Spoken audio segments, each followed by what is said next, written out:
Hey Copilot, should Hank introduce a new Kit Kat pizza? Hank's Pizza.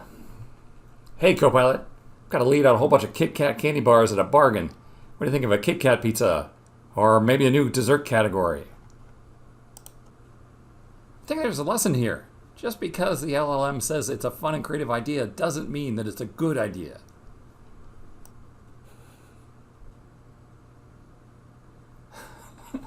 Okay. Okay. I love the sensitivity cell. So if your bargain is better than wholesale bulk, yeah, we got a really good deal, like 25 pounds for 25 bucks. They actually are proposing a Kit Kat dessert pizza, the Milkshake at $7.50. That seems like that's a pretty good product right there. 82.3%. I think the real lesson here is, even if an idea is absolutely horrible, like when ChatGPT said to Bill, "Hey, you should do a new series of ASMR Excel videos,"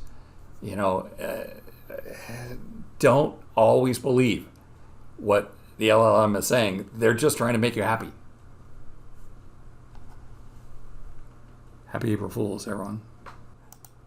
Just because Copilot says you can do something doesn't mean you should. Hey, I want to thank you for stopping by. We'll see you next time for another netcast from Mr. Excel.